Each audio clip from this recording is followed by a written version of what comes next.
रामकृष्ण हरी मंडळींनो, जी R माहिती या आपल्या यूट्यूब चॅनलवर तुमचं परत एकदा स्वागत आहे. जी आर माहिती या चॅनलवर आपण नेहमी शासन निर्णय, जी आर योजना यांबद्दल माहिती देत असतो. पण आज या पलीकडे जाऊन आपण काहीतरी माहिती घेणार आहे, काहीतरी ऐकणार आहे, काहीतरी ज्ञान घेणार आहे. मंडळींनो, सध्या महिना सुरू आहे आषाढ आणि महाराष्ट्रात माहोल आहे आषाढी वारीचा.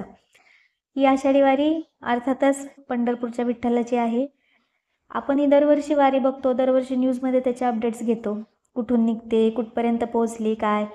पण पंढरपूरबद्दल काही रहस्यमय गोष्टी आहेत, अनेक अशा गोष्टी आहेत ज्या आपल्याला माहीत नसतात. तर या व्हिडिओच्या माध्यमातून मी 5 अशा गोष्टी समोर आणणार आहे ज्या कदाचित तुम्हाला माहिती नसतील, आणि जरी माहिती असतील तरी त्या तुटपुंज्या माहिती असतील किंवा थोड्या माहिती असतील. तर आता या गोष्टी नेमक्या कोणत्या आहेत त्या आपण एकाडे बघूया. तर बघूया आज आपल्याला नक्की काय मिळणार आहे ते. तर सगळ्यात पहिली गोष्ट आहे विठ्ठल मूर्तीची वैशिष्ट्ये. सगळ्यात महत्त्वाची गोष्ट म्हणजे विठ्ठल, आणि आपण सुरू करूया विठ्ठल मूर्तीपासून. याची नक्की काय वैशिष्ट्ये आहेत ते आपण जाणून घेऊ. आपण मूर्ती पाहिली, त्यामधले घटक बघूया आता.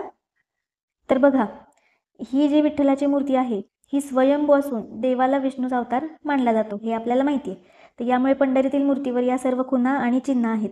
ओरिजिनल मूर्ती ओळखायची ही कशी, तर या गोष्टी तुम्हाला माहिती पाहिजेत जर तुम्हाला विठ्ठलाची ओरिजिनल मूर्ती जी आहे ती ओळखायची असेल तर. सगळ्यात पहिलं मुकुट. श्री विठ्ठल हरी व हराचे प्रतीक असलेली मस्तकी शिवपिंड धारण केलेलं आहे. विठ्ठलाचं जे मुकुट आहे ते एक प्रकारचं शिवपिंडीच्या आकाराचं आहे. दुसरी गोष्ट, दोन्ही बाजूला मकर आकार कुंडले, म्हणजेच माशाच्या आकाराची कुंडले जी आहे ती त्याच्या दोन्ही कानांमध्ये आहे. कंठी कौस्तुभमणी विराजित, म्हणजेच त्याच्या गळ्यामध्ये कौस्तुभमणी आहे. पुढे भूग ऋषीने केलेल्या प्रहारामुळे देवाच्या छातीवर असलेली खून ही आपल्याला इथे बघायला मिळते. यानंतर नाभी ब्रह्मदेवाचे उगमस्थान ही अशा पद्धतीची आपल्याला बघायला मिळते. कमरेवर करदोड आहे, त्याच्या डाव्या हातामध्ये शंख आहे आणि उजव्या हातामध्ये कमळाचं फूल आहे. पुढे इथे जर तुम्ही बघाल मध्यभागी, तर इथे आहे घुंगरू असलेली काठी. ते कृष्ण अवतारामध्ये गायी राखण्यासाठी जी त्यांच्याकडे काठी होती घुंगरू लागलेली, ती ही काठी आहे. आणि इथे पितांबराचा सोगा आहे. मुक्तिकेशी नावाची दासी होती, तिला तिच्या रूपाचा गर्व झाला होता. दर्शनाला आली तेव्हा तिने देवाच्या पायावर बोट ठेवताच ती रुतली. याची ही खून या पायावर आहे. आणि भक्त पुंडलिकाने फेकलेली विठी तर आपल्याला माहीतच आहे. तर बघा, अशा पद्धतीने ही विठ्ठल मूर्तीची वैशिष्ट्य ही तुम्हाला ओरिजिनल मूर्तीमध्ये पाहायला मिळतील. या व्यतिरिक्त इथे छातीवर, विठ्ठलाच्या छातीवर जे आहे ते एक षडाक्षरी मंत्र आहे. तो आपण पुढे गेल्यावर बघूच एका वैशिष्ट्यामध्ये. सध्या फक्त हे लक्षात ठेवा की इथे त्याच्या मंत्र आहे. यानंतर आपण आता बघूया दुसरं वैशिष्ट्य, मूर्तीचं स्थलांतर. तर बघा, असं म्हणतात की विठ्ठलाची मूर्ती जी आहे ती मूळ मंदिरातून दुसरीकडे स्थलांतरित केली गेली होती, किंवा जी आत्ताची मूर्ती आहे ती ओरिजिनल मूर्ती नाही, ती दुसरी मूर्ती आहे. तर हे स्थलांतर नक्की कधी झालं होतं ते आपण जाणून घेऊया. तर ही गोष्ट खरी आहे की विठ्ठल मूर्तीचं स्थलांतर हे झालं होतं. पण असं जे म्हटलं जातं की ती मूर्ती जी स्थलांतरित झालेली आहे ती परत मूळ मंदिरात आली नाही आणि आत्ताची मूर्ती जी आहे ती वेगळी आहे. हे नक्की किती खरं किती खोटं हे आपण आत्ताच नाही सांगू शकत. पण मूर्तीचं स्थलांतर जे झालं होतं 2 वेळा, ते का झालं होतं ते जाणून घेऊ. सगळ्यात आधी जेव्हा अफजल खानाची स्वारी आली होती महाराष्ट्रात शिवाजी महाराजांच्या स्वराज्यावर चालून, आणि जेव्हा त्यावेळी ते वेगवेगळी मंदिरं जी आहेत त्याची नासधूस त्याने सुरू केलेली होती. त्यामुळे तेव्हा विठ्ठलाला अफजल खानापासून वाचवण्यासाठी विठ्ठल मंदिरातील बडव्यांनी विठ्ठलाची मूर्ती ही माढे या पंढरपूरजवळील गावामध्ये हलवली होती. आणि सध्याचं जे माढ्याच्या इथे विठ्ठलाचं मंदिर आहे तिथली मूर्ती जी आहे ती साधारणतः अशा पद्धतीची आपल्याला बघायला मिळते. काही लोक म्हणतात की हीच मूर्ती ओरिजिनल आहे, पण त्याला कोणताही पुरावा नाही आहे. आणि दुसरं जे स्थलांतर झालं होतं मूर्तीचं ते झालं होतं जेव्हा औरंगजेब दख्खनवर स्वारी करून आला होता, किंवा दख्खनवर चालून आला होता आणि दख्खनमध्येच राहिला होता. तेव्हा त्याच्यापासून वाचवण्यासाठी विठ्ठल मूर्तीचं स्थलांतर जे आहे ते परत माढे येतच झालं होतं. परंतु ती मूर्ती परत पंढरपूरमध्ये आली होती असंही काही जण सांगतात. आता आपण बघूया, मी मगाशी ज्या पद्धतीने म्हटले की मूर्तीच्या हृदयस्थानावर एक षडाक्षरी मंत्र आहे. तर तो मंत्र कोणता?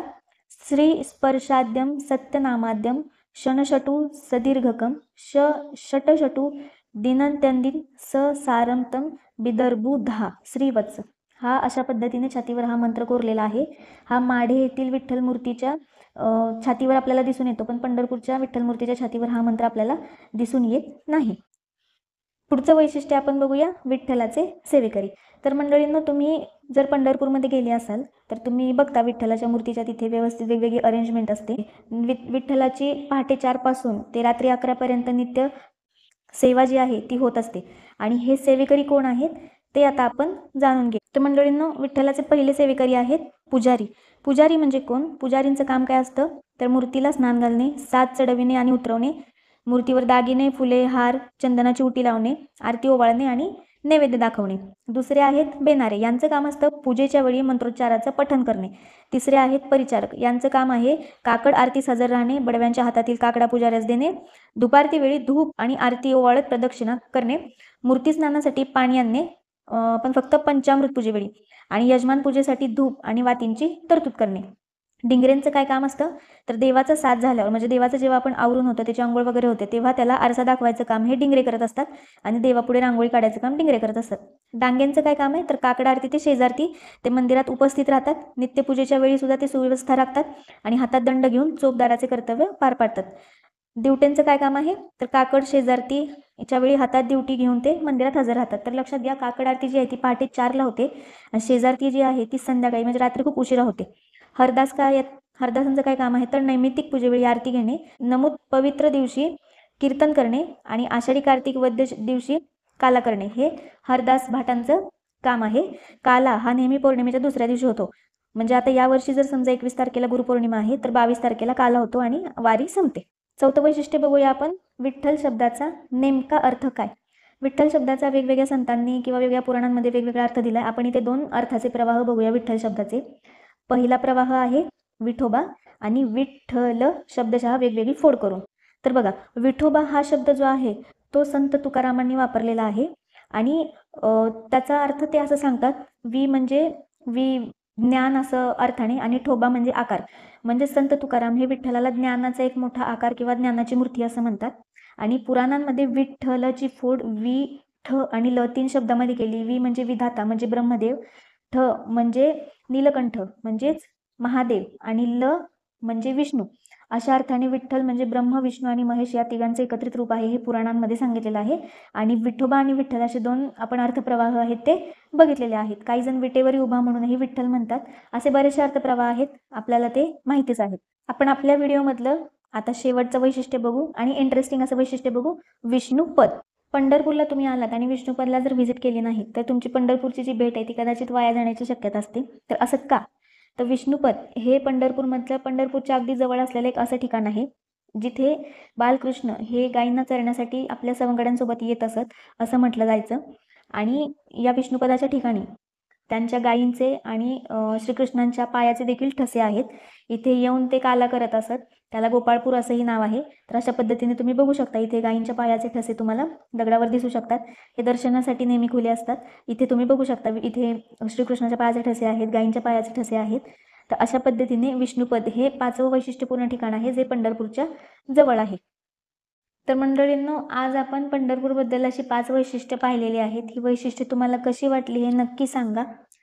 आणि अशा पद्धतीच्या अनेक इंटरेस्टिंग गोष्टी आहेत ज्या पंढरपूरबद्दल अजूनही सांगता येतील. तर तुम्हाला जर त्या जाणून घ्यायच्या असतील तर कमेंटमध्ये नक्की सांगा. यावर आणखी व्हिडिओज जे आहेत ते बनवले जातील.